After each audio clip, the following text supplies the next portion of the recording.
শিশুৰ মানসিক স্বাস্থ্য আমাৰ ভৱিষ্যতৰ ভেটি। সেয়ে শিশুৰ মানসিক স্বাস্থ্যৰ যত্ন লোৱাটো আমাৰ এক সামাজিক দায়িত্ব।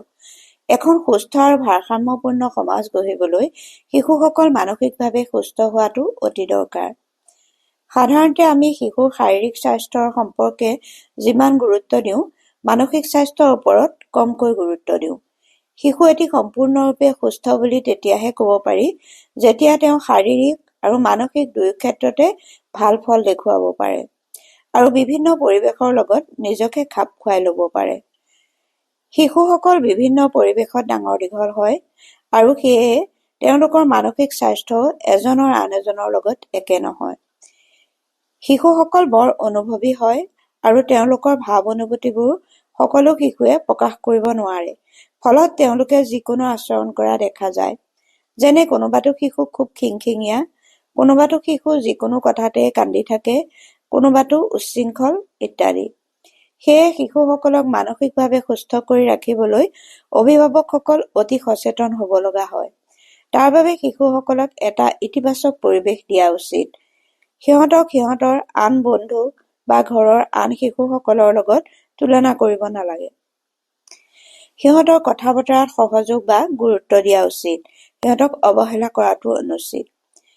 শিশুৱে সোধা প্ৰশ্নসমূহৰ যথাযথ উত্তৰ দিবলৈ চেষ্টা কৰা উচিত। খেলা-ধূলাৰ উপযুক্ত পৰিৱেশ নেপালে বা ঘৰৰ ভিতৰত বেছিকৈ আবদ্ধ হৈ থকা শিশুৱেও বেয়া আচৰণ বা ঘৰত অশান্তিৰ সৃষ্টি কৰে। পৰীক্ষাৰ উদ্বেগ বা বিদ্যালয়ৰ পঢ়া-শুনাৰ কঠোৰতাও হৈছে শিশুৰ অসুস্থ মনৰ এটা কাৰণ। তেনে শিশু পঢ়া-শুনাৰ প্ৰতি নিৰুৎসাহী হোৱা দেখা যায়। শিশুৰ লগত মুকলিকৈ কথা পাতিলে শিশুৱে সুৰক্ষিত অনুভৱ কৰে। পিতৃ-মাতৃয়ে শিশুৰ লগত কথা পতা, খেলা-ধূলা কৰা বা ফুৰিবলৈ যোৱা উচিত। শিশুৰ লগত পিতৃ-মাতৃয়ে যিমান পাৰে সময় কটোৱা উচিত। শিশুক ধমকি দিয়া, চিঞৰ-বাখৰ কৰা, গালি পৰা আৰু মাৰপিট কৰা অনুচিত। নেতিবাচক কথাবোৰ যাতে শিশুৰ কাণত নপৰে তাৰ প্ৰতি পিতৃ-মাতৃ সতৰ্ক হোৱা উচিত। শিশুক সৃষ্টিশীল কামৰ প্ৰতি উৎসাহ যোগোৱাৰ লগতে বাহিৰা কিতাপ পঢ়িবলৈ উৎসাহ জগোৱা উচিত। মোবাইলৰ পৰা শিশুক আঁতৰত ৰাখিবলৈ সৃষ্টিশীল কাম আৰু কিতাপৰ প্ৰতি আগ্ৰহী হ'বলৈ চেষ্টা কৰা উচিত। শিশুক সাধুকথা শুনোৱা উচিত আৰু ক'বলৈ উৎসাহিত কৰিব লাগে। লগতে পৰিৱৰ্তনশীল জগত আৰু সময়ৰ লগত খাপ খুৱাবলৈ চেষ্টা কৰা উচিত।